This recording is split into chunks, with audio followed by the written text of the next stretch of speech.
जी, हम कुछ भी हासिल नहीं कर पाए हैं।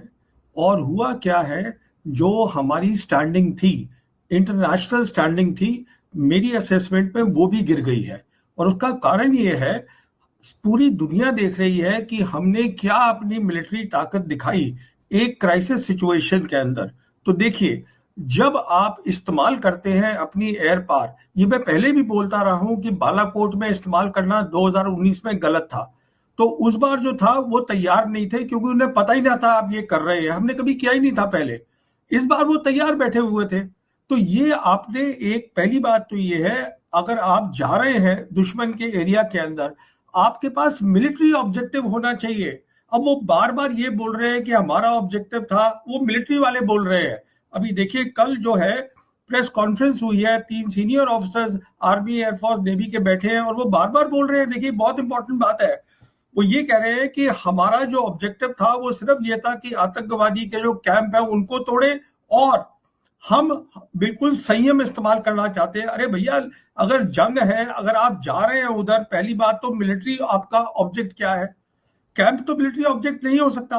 आपको मिलिट्री टारगेटिंग करनी है, वो आपने की नहीं। ऊपर से आप ये बोल रहे हैं कि हम हर बार उनको बोल रहे हैं कि हम अपनी तरफ से संयम कर रहे हैं।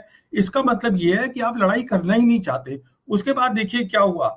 6 और 7 की रात को जो भी कुछ हुआ, 7 की सुबह ही पाकिस्तान ने अपने एक सीनियर अफसर को, पाकिस्तान एयरफोर्स के जो उनका नंबर 3 अफसर है, air chief marshal Aurangzeb Ahmed को बुलाया, जिसने एक इंटरनेशनल ब्रीफिंग दी, जिसमें बताया उसने मैप लगा के कि देखिए हमने 5 इनके जो फाइटर जेट्स है उनको गिरा दिया है। अब कल जब पूछा गया, पहली बार जब आए ये लोग, जो हमारे डायरेक्टर जनरल एयर ऑपरेशंस है, एयर मार्शल भारती, इनसे ये सवाल पूछा एक जर्नलिस्ट ने हिंदू के, कि साहब ये जो खबर आ रही है क्या आप ये ठीक है कि नहीं है? तो उन्होंने कहा कि देखिए साहब, जंग के अंदर तो लॉसेस होते ही हैं, हमारे पायलट सेफ आ गए हैं। और फिर बोलते हैं कि अभी जो है ऑपरेशन सिंदूर जो है वो चल रहा है। अरे देखिए साहब, अभी एक क्राइसिस है। अगर आप ये नहीं कबूलेंगे या अपना एक्सप्लेनेशन नहीं देंगे, तो दूसरी साइड की जो क्लेम होते हैं, जो वो दावा कर रहे हैं, उसको दुनिया मानती है। और वही हुआ है, पूरी दुनिया वही लिख रही है। अब देखिए, हमने क्या किया, जो मेरी असेसमेंट है, 6-7 की रात के बाद हम लोग टेलीफोन्स पे लग गए।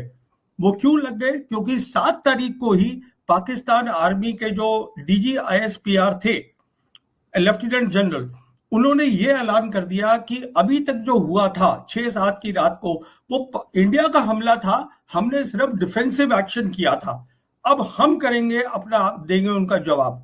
हम लोग यहां से फिर लग गए टेलीफोन करने। अब आप देखिए जो खबरें आई हैं, हमारे नेशनल सिक्योरिटी एडवाइजर, मैं जयशंकर साहब की बात नहीं कर रहा हूं, वो फॉरेन मिनिस्टर है, नेशनल सिक्योरिटी एडवाइजर डोवल साहब, खबर आई है कि इमीडिएटली उन्होंने secretary of state Marco Rubio से बात करी, सऊदी से बात करी, जापान से बात करी, फिर चीन के फॉरेन मिनिस्टर वांग ही से जयशंकर साहब ने बात करी, उसके बाद फ्रांस से बात करी, यूएई से बात करी। आप सब क्यों बात कर रहे हैं?